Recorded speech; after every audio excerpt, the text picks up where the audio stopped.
Welcome to another episode of Track Limits. If you're new here, my name is John, a motorsports enthusiast, and as always, lovely co-host Laurel. We talk about everything going on in the F1 world. And this week we have Austria. Talk about a little bit of what's going on in the Austria Grand Prix, what the schedule looks like. Talk about some standings, talk about power units, talk about where we think drivers could end up. Talk about some drivers that may be making the grid in 2027, and then also where we just see the rest of the season going. For the 2026 season.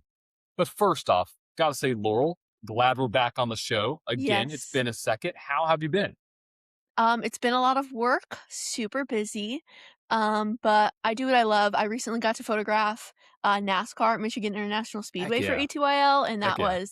that was really amazing, even if it meant I couldn't watch Monaco live, which could have been a blessing and a curse because that was a little bit of an interesting I race. wish I So, didn't watch it live. I cried myself to sleep that night. what have you been up to, John? How's your life going? Been good. Been working a lot, putting a lot of content out there, trying to cover the a ridiculous amount of like silly season news going on in the racing world, not just Formula Yeah. One, but it's just so much happening right now that it's just overwhelming. But it's awesome because it's so cool to see all this stuff happening. So been good, been working a lot. I'm actually getting new internet on Sunday. So we know from what I have seen, I'm notorious for my crappy internet woes. So yeah, hopefully next week, my internet will be nice and smooth. I'm hardwired right now, but I hopefully won't have to worry about that. So yeah, good. Been good, been good. So let's talk about really quick the Austrian Grand Prix weekend and what we got going on. So really quick for everybody, just so that you have the schedule down. We have practices, 3 of them. It's not a sprint weekend. We have a qualifying as usual, and then a race on Sunday. Going off of the Eastern time. I don't know why I said it like the Eastern time, like it's superior. Central time. Let's unite. Oh, are you Eastern? Oh, that's right, you are. Yeah. Even though you're like directly like straight up Yeah. above. Yeah. Yeah. Gotta love time zones. Practice 1 on Friday, June 26th. That is at 7:30 a.m. Practice 2 at 11 a.m. Practice 3 comes on Saturday, June 27th at 6:30 in the morning, bright and early, with qualifying at 10 a.m. And then on Sunday, June 28th, you have the Formula One Lenovo Austrian Grand Prix starting at 9 a.m. Eastern Time, 8 a.m. Central. And I think this weekend's going to be interesting, Laurel, because there's a lot of discourse about, you know, after the last race, we obviously saw one of the Mercedes have issues with Kimi. We saw one of the Mhm. Ferraris have issues with Charles. Um, is there a do you think, as a Mercedes fan, is there anything to worry about? Do you think is a one-off fluke? I mean, what is your take on Kimi and his issues with the power unit? I think having quite a few DNFs between George and Kimmy the last couple races, it is never something that they can be not worried about. I think it can happen. It clearly keeps happening. Something keeps happening. Strokes of bad luck or something is wrong with their car. For such a top team to have two clearly very dominant drivers keep having issues where only one driver is finishing, not ideal, especially if you're shooting for constructors championship. You Mhm. obviously want one of your drivers to win the world championship, and it looks like Kimmy has the possibility and George still has the possibility. But if these drivers are constantly DNFing, having car troubles, ending up at the back of the pack when they clearly can be at the front, they should be a little worried. That shouldn't be happening in an ideal world. Right, because it was Canada where George had his issue, and Mhm. then Kimmy had the issue 2 weeks ago, and so it's interesting. It is like a flip flop if you think about it, which is not good because then No. it's is there going to be a situation where, and I hope it doesn't happen, but like what happened with McLaren at the beginning of the season, where both Yeah. cars couldn't even start, or both cars had issues. Um, and so I'm curious, what with Kimmy's success, did you think that was going to happen? Did you think Kimmy would win as much as he did right out of the gate? I did not think he was gonna be on the winning streak that he had been on prior to last weekend, but once he started, I wasn't sure how it was gonna stop. I I really had no clue. One, that it was going to end in DNF, and that was going to be like the brutal end to his Right. long streak. But I also didn't know who was going to dethrone him because George was having issues. Max Verstappen is not where we're used to seeing him. Ferrari, so sorry, can't seem to get all of their stuff together No. ever. So I just wasn't sure who was going to claim that top step other than Kimmy. And it sucks that it ended the way it did, but it was really nice to see someone else win and someone who is really deserving of that win, in Oh, my yeah. opinion. And long time coming. Yeah, for sure. And I think that we could talk about that too, because the race that we had in Barcelona, everything went right for Lewis. Mhm. It was one of those races where, huh, I I hate it because I'm a Leclerc fan, but as a Ferrari fan, I was like, they played it perfectly, which we don't see, which is Nope. great because that means we're moving in the right direction. I know they made some changes with who's working with Hamilton, and they're going to be staying through, I believe, the end of the season now. But it's great to see him back, and winning in a pretty dominant form, right? And so I think that's interesting to see. And I think we could parlay this into the discussion about this weekend. Or well, Ferrari is going to be coming out, and I think they're going to release it in FP3, their new power unit for the weekend, which is supposed to be on par with they what you see out of Mercedes. Lando Norris came out and said if Ferrari had a better engine, they would be driving away with the field right now because of how well they perform at the slow corners and how their car has been handling. So, as a Mercedes fan, are you worried? Are you worried at all about Mercedes and their new power unit or Should Ferrari I and their be new power unit? worried? Should I be worried? Yes. But is it also really exciting to have more of those battles and not just knowing from the get-go who's gonna win? That's not fun, to me at least. I like to see those battles even when my heart drops my feet when my drivers are battling each other. But Hmm. it's Hmm. what I love. It's what makes racing racing. And if Ferrari's new power unit makes them more competitive, amazing. Literally amazing. I can't wait to see them up there with Mercedes and having those battles. We need a Charles win. It has to happen. We It's know it can happening. happen. We Yeah, know it can happen because Lewis won. Let's make it happen. for sure. So, And I'm no, down for it even if it's at the downfall of my team for a right. weekend. Well, and see, that's the fun thing about being a fan, but also being a fan of the sport is that Mhm. it's one thing when the driver drives away. I mean, we saw what happened with Max a few years ago, where it was so clear. I mean, winning by 10, 15, 20 seconds every weekend, yeah, that could get a little bit stale. But Yeah. now I think this upgrade coming at this time for Ferrari is exactly what they needed. Because not only do they have that, and I'm trying to say this not as a Ferrari fan, but as a fan of Formula One in general, but having an upgrade to their power unit to try to combat what Mercedes has done while also coming off the back of the first win with Lewis Hamilton in a Ferrari, when you mix the power with the confidence, I mean, that's a massive momentum swing for the whole team, right? And so I would love to see it. I would love to see them all battling up there. And maybe does it come down to strategy? Maybe if they're more equal, does it come down to racecraft? I would love to see it. Are we going to see Ferrari be better in the corners and then Mercedes maybe have better straight line speed? And then it's going to become a battle of who can pass at the right time. Because Austria is a track where I think looking at the circuit of itself, because what we could see is cars that are going to be focused on the cornering speed, obviously looking through five, six, seven, and eight. But also, you have a lot of straight mode zones, a lot of places where that's going to be activated. I mean, looking at everything from turn one to turn three, all the way through, turn three to turn four, we've seen where drivers with DRS in the past gain a lot in the middle of sector one and the end of sector one going into sector two and make that pass going into turn four.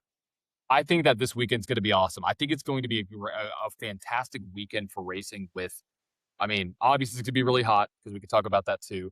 But with the upgrades that we could see, I would love to see a Ferrari Mercedes battle up at the front because when you look at the driver standings and the constructor standings, Laurel, um, Lewis Hamilton is P2. in the drivers Yeah. right now, which is wild. He's only 41 points behind Kimi Antonelli. If you would have told me last year that Kimi Antonelli and Lewis Hamilton would be leading the championship right now, I'd been like, that would be a dream. I would probably be like, what do I have to do? How much money do I have to pay to be able to see that happen? And here we are. And then when you go to the teams, I mean, Mercedes is just just driving away with 72 points, but Ferrari's right there with 190. So Mhm. what I'm curious, looking at this weekend, Laurel, um, what does your gut instinct say? What does your gut say about what could potentially happen this weekend in Austria um, from a driver perspective, from a pick perspective? Who are you keeping an eye out for? So obviously, Austria is big for Verstappen fans. They take over every single year. And maybe that'll give him a little bit of drive, a little bit of magic, and he'll do really well. That would be really cool to see. But I am really going to be watching Ferrari. I kind of want them to do better than I want Mercedes to do this weekend, which is like insane to say. I know. Clip But marked. This is going on social. This is the whole thing. Oh my gosh, this is the greatest day, and I I'm not wearing I anything really Ferrari. I really want to see them do well. Maybe for the sanity of my bingo card, I really want Charles to win. I really want there to be more winners on there. Um, Hey, if but Charles win, I'm good with that. but I really want to see it. I mean, I've seen my Mercedes win. I know they can do it. Now I know that Ferrari can win, and I would like for that to happen. I would like for Charles to be on that top step. Dream World, Charles, Russell, and Hamilton are on that podium this weekend. Dream World. Dream World for me. Okay, In any so order, really. okay, so Kimmy's not there. So you think Kimmy's gonna struggle again? Oh, No, I don't know if I think he's gonna struggle. I just need more good George moments to make up for the 2 back-to-back DNFs. yeah, yeah, that's fair. Okay, So, so I need some good energy. so Charles, George, and Lewis. I mean that's a great podium right there. I mean that would be great. It's my In any dream. order, that'd be a good one. I do think Ferrari could come back this weekend, especially with what's happened with Charles in Monaco, what happened with Charles in Barcelona. I mean, it's to the point where, from a mindset, is he going to bounce back in a Mhm. positive way, or is this going to keep on happening? Right? I don't think it will because of Lewis Hamilton's win last weekend. I think the team morale just as an organization improved, which then plays into what you're saying there with seeing more people on the podium, seeing more winners. I think with that upgrade too, it's there. I mean, I after what I saw with Lewis's pace last weekend and knowing that Charles can bounce back, I don't think my podium's too different from yours. I think the one change that I probably would put Kimmy up there again instead of George. I'm so sorry. I am so sorry. I know. I know. I know. I'm sorry, George. But He's I right think here. Be I nice to know. him. I know. Maybe next weekend, Schmidt. But I I don't know. I think it's going to be close. And we've seen teammates battle here too. I mean, we know what happened, and we've seen what's happened with drivers getting, the tempers flaring, and in Austria at the Red Bull Ring. So I think that this weekend, you know what? I'll go Charles. I'll go Kimmy. I'll go Lewis. So I'll go one different than you. But I do think two Ferraris on the podium for sure, and in some order, which is I always hesitate to say it, Laurel. I always hesitate to say it, but here we But are. think about 3 back-to-back Lewis podiums heading into Silverstone, or back-to-back Hamilton wins heading. Oh, you might Wouldn't as that well be write you great? might you might as well write that eighth in there already. You might as well get him the eighth champ because if he can go back to back, obviously, and then win, but then win again, oh boy, you're like It you have would be awoken the so beast. cool. It would be great. Oh, it would be great. I would cry. I was watching the Barcelona Grand Prix in the airport, and I was doing everything in my power to not make any reaction to make people think I was weird. I was thinking about doing it, but like watching, I was like, oh my god, he has a chance. He has a chance to win. This is actually happening. And everybody here is like, does anybody know we are witnessing Lewis Hamilton's first win with Ferrari? Like, nobody else cares, They don't obviously. even know. They don't even know. They don't even know. It's a shame. It's a shame. What also is a shame is hell of a segue.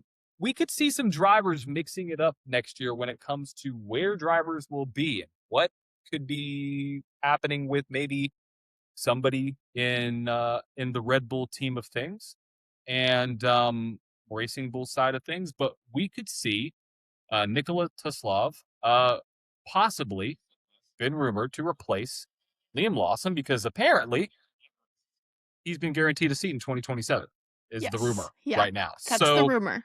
that's the rumor mill. Laurel, what do you think? What do you think about that? I don't know.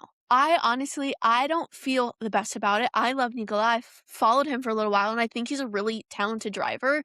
But we have seen when you pull a driver up from a lower series way too early, it is the end of their career.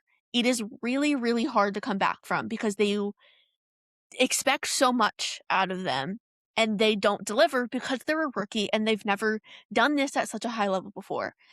Correct me if I'm wrong, I believe he just was in an F1 car for the first time, like, recently. I think you're right. I think you're I correct. believe that was his first time in an F1 car, and to already be saying, "Oh, yeah, next year you're gonna be racing in a full-time seat," is kind of scary to me, and I think Liam Lawson has done well this year. He has finished above Arvid a majority of the time. Um, I believe he's only finished below Arvid twice, one of which was a DNF. So he's clearly talented.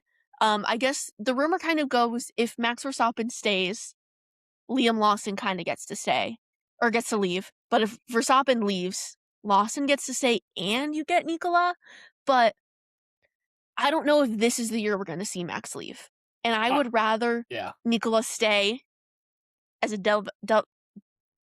developmental driver and then we get to see him later on. I agree. But not this year. As much as I want to see him in F1, I think he's doing strong right now, but he hasn't always been this strong, if you know what I mean. Yeah. So give him more time to grow. Let him make mistakes before pulling him way too early and just throwing him in. Because then you're entering the conversation of, this is Arvid's first year in Mhm. Formula One. So are you going to get a driver that is on his sophomore season with a driver who's a rookie? I mean, if you were trying to rebuild, I guess that makes sense, but I wouldn't do it. If it were I me, would not. I wouldn't do it because then not like what are you going to build your team around, but also the other thing that I have to say, just looking at the standings here, Liam has a lot more experience, obviously, than Lindblad does. 100%. Mhm. He's only 15 points higher, scored 15 points more than him. Yeah. That does, from the experience gap, concern me a little bit for Liam because I would expect him to be performing a little bit better. Now, obviously, looking at Isaac Hajar, he hasn't been performing much better than Liam, though. So, but then when you take into consideration, though, Max Verstappen, a four-time champion, is only 21 points higher than his teammate. Yeah. I think you have to have a bigger discussion around what's going on with Red Bull and not look at it as black and white as, the numbers, because I don't think the numbers tell the whole story when you have Yeah. a four-time champion with only 55 points going into race. What is this?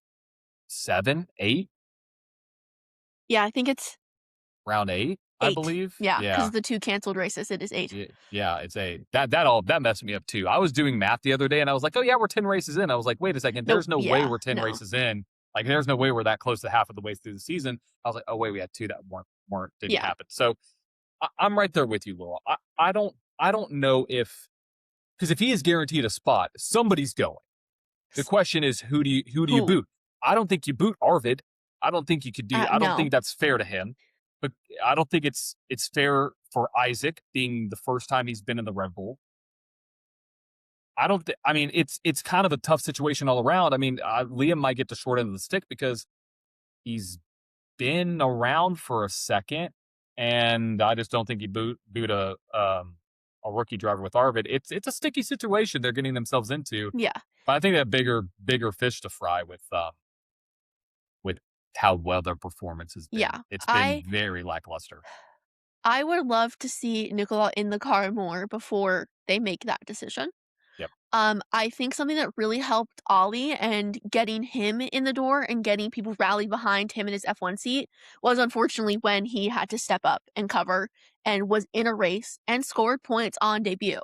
Not saying Nicola would do that, and not saying that I want any driver to be to be sick or ill so that someone has to step in, but seeing him in the car more would definitely help me feel better about making that decision, but from what we've seen so far, I just don't think it's the best choice for them. I think Right. I don't think he can be thrown into that right now. Give him some more time.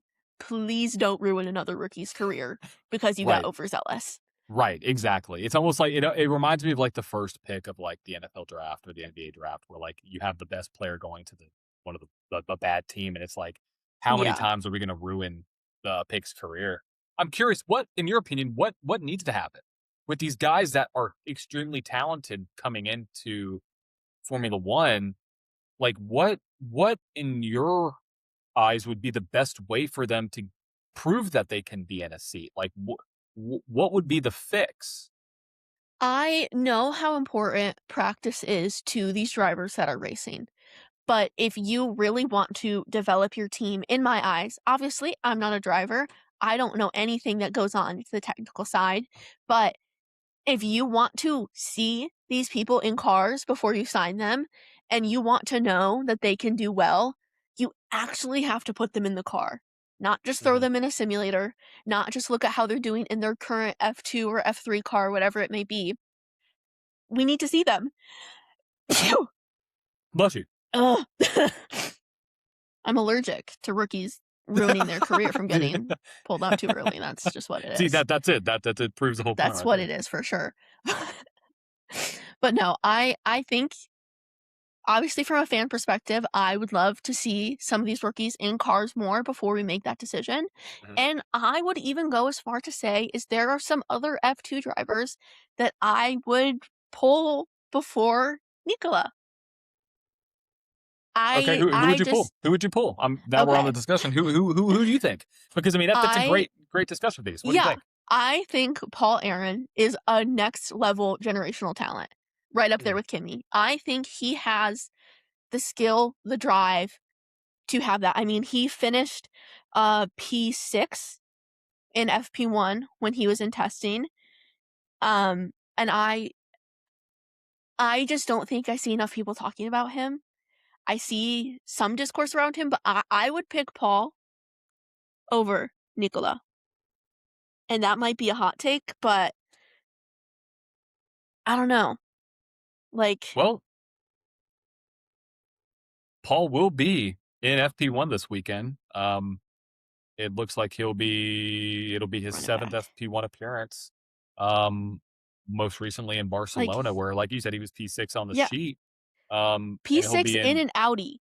Yeah, I mean In obviously in and outy, a lot of things happening, but also you have to look and see. I mean, it's very very strong. And I mean that'd be interesting. I mean, you have a lot of guys. I mean, you have yeah, Jack Crawford's going to be running, Luke Browning. You have Ryo Hirakawa, um, Ayumu Iwasa, excuse me, and then Dino Bogdanovic. Bogdanovich. Yeah, I also love Dino. Dean. I love that name, Dino Bogan. It's just so cool. Sorry, it's just a cool name. I love it. I love it. But I mean, And in that's case you wanted to know, he doesn't sleep in jeans. In case that was important to your research. so he passes your test. He Yes. passes your test. Okay, Yes. good. He wins. Good. He wins. Now, no, here's the question. Does Nikola sleep in jeans? I Do we haven't know? figured that out yet. Maybe I should get into that. Maybe I Maybe you should should look get into that. maybe you should. Or does Liam Lawson sleep in jeans? I feel like Liam Lawson might sleep in jeans. If I had to guess, he would. I would too. I just get those vibes. Yeah. That he would sleep in jeans. So maybe that's a bad sign. Yeah, if you That don't know what we're talking about here, we had a very fun conversation about drivers sleeping in jeans and how, or just people sleeping in jeans. And I'm wearing jeans right now. People that sleep in jeans, I think they need to just it's I yep, 100%. We said no, the same. Yeah, just no. Like, what are you doing? It's so bad uncomfortable. Like, idea. bad idea. That I mean, now I'm not gonna advocate for it, but like if you're like loose jeans versus like tight jeans, obviously there's a difference there. But either way, it's not a move. Not a move. No, Not a move. No, no, no, no. So nope. Nicola, I hope you don't wear jeans, and Liam Lawson, if you do, then you're the reason why that is you're losing your seat is because you wear jeans. Either where you sleep. Anyways, yeah, that's a big storyline this weekend. A lot of rookies going to be there in practice for FP1.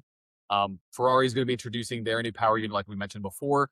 And so, looking at this, we are 8 races in. There's now 22 races on the schedule, so we have what is that math? Technically, with this weekend, what is that? 15 races left. 15, 16. If my math is correct. Yeah, 15. We've So established I'm not good at math. We all know this. I So I I try to be good, but then a lot of times I fail. So Laurel, I'm curious, where do you see at this point in time, where do you see the rest of the season going? If you had to look into your amazing crystal ball that you have that I want to figure out how you got, because I don't know how you do what you do. Where do you see once December hits, late in the year, what do you expect to happen at this point? Now that we have 7 races under our belt. from what I have seen from this at this point, I think we are going to continue to see Mercedes do well. But given 3 DNFs in the past races, that's almost half of the races we've had so far, they have had someone DNF. I don't want them to drop, but if they don't make some changes and figure out what is causing these issues and what is making this happen, they are gonna drop, and I would expect Ferrari to take their place on the top if they can't fix whatever's happening.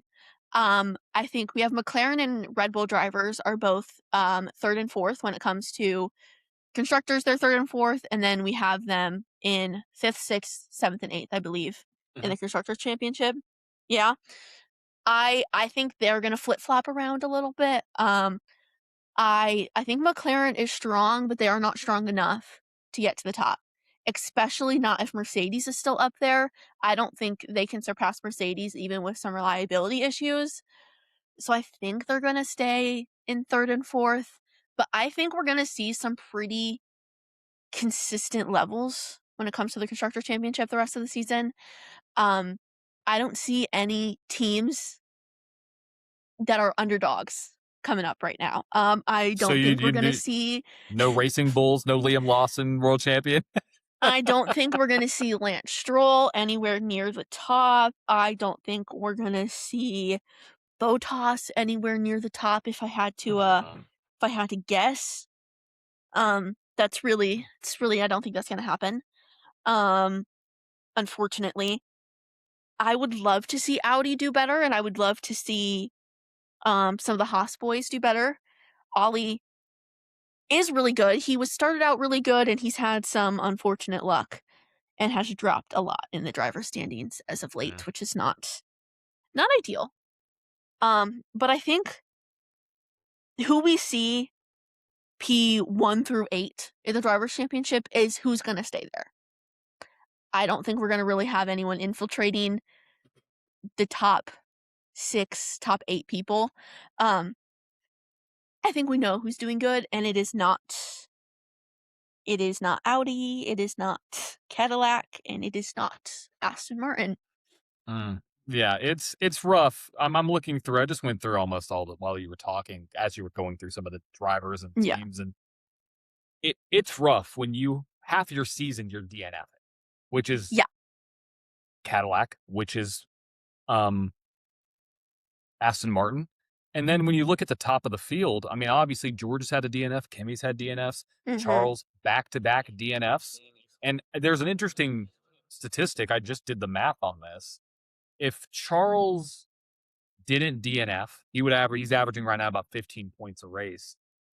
He would be right there with George Russell and right there with Lewis Hamilton on averages. And so the one race that is for George as a sticking point was Monaco, where he finished 12th, right? Which there's a lot Mhm. of Monaco is a complete that was a mess all around. Um, but I will agree. I think that at this point in the season, you know where teams are. We've gone to enough circuits to where I think you can get a really solid baseline, and it shows in the finishes. I mean, looking at Kimmy, obviously his worst week was last week, but he's finished second and first. When you look at Lewis Hamilton, he went from fourth, third, sixth, second, second, first. He's trending in the right direction. When you look at George Russell, you go the win right out the gate, second, fourth, DNF 12th. So trending the wrong way, but came back and got a P2 in Barcelona. And then when you look at Leclerc, you go 3-4, 3-8, 4 DNF. So kind of hovering around that third, fourth place. I think you're there because obviously we know McLaren's had issues with power units. Max has had issues with just pace and whatnot. I agree. I think it's going to be a mix of really. I don't see McLaren coming back. I know that might be too early to Mm-mm. say, but they've shown good speed with Lando having a second place and a third, and an Oscar being right there. I mean, he has a second and third, Japan and Miami. But gosh, Mercedes is fast. Yeah. Mercedes is fast, Laurel, I and mean, Ferrari's right there. if anyone needs a visual, this is my very chaotic driver standings graph that I track everything in, and that helps me kind of like look and understand where everything's going. And the top, it's pretty consistent. I mean, there's been a couple shifts, but overall, it's stayed around the same, and that's the same with the bottom. It is all the same. I mean, Lance Stroll actually got downgraded somehow. Oh, Um, poor Lance. I really don't know how he got any lower, but that was because Alonso scored points once, and Yeah, that was really yeah. I bad. mean, you could make an argument that Fernando was trending in the right direction because he Yeah, started I off with mean, three out of five DNFs and then got 1 point in Monaco, but then DNF'd in Barcelona. So I mean, I yeah, guess I mean it's really it's a slow trend up, but I mean he's getting points. I guess it counts for Yeah, something. it does. But no, that's interesting. We'll have to pull that graphic and if you want, take a photo of that and we can post that as you're Yeah. talking about it too, because I think that's really interesting to look at because I love those graphs. It's whether it's like lap time, whether it's like consistency across Mhm. tracks, seeing that across now 7 weeks, you can see Yeah. exactly where the trend is going with a lot of these cars and a lot of these drivers. And like you said, it's the top four has been consistent. The bottom four has I also been have the team, and it is ah very much the same. Is that Constructor blue Championship. line Williams or is that Racing Bulls? The one that goes The up and light then blue? the one that Oh, makes a very, very steep decline in the middle. Yep, right where your finger is. oh, yeah, that is Red Bull, and then the purple below is Racing Bulls. They both yeah. What's in spot number 5? 5th is Alpine, light pink. You can't really see it. Okay. They Okay. had a big jump, Yeah, that's what I was looking believe it at. or not. Cool. So yeah, it's interesting when you look at that too because Mhm. it tells you the picture of where the team is going, and everything. So you think looking forward, it's going to be going that same direction, which is interesting. So that's that. And just to recap again, you have George. Well, you have Charles, George, and Lewis. I have Charles, Kimmy, and Lewis. The perfect Italian podium, as I want to call that, the perfect Italian podium. Um, birth rates in Italy would skyrocket. Just saying. Have you seen that trend? Have you seen, you know what I'm talking about? Oh, Yeah, 100%. If I know what Kimmy, you're talking about. if Kimmy wins the championship, Laurel, Italy is going to need a whole new country. They will. I'm all for it. I'm all for it. I want to see Italy thrive. That wraps up this episode of Track Limits Austria Edition. Make sure to subscribe to Track Limits as well as every other show on ATL Media. That's an ATL Media production. We have a lot of shows going out. NHRA, you got Taylor's show, you have Below the Yellow Line, Cars Tour with Buddy, On Tour, everything that you could think of. Go check them out and go subscribe. But from myself, John the Motorsports Enthusiast, and Laurel here, we will see you next week. And I'm praying to God that we have a Charles Leclerc win because that is what I'm hearing out of Laurel. That's what I'm hearing out of myself. Forza Ferrari. Cheers.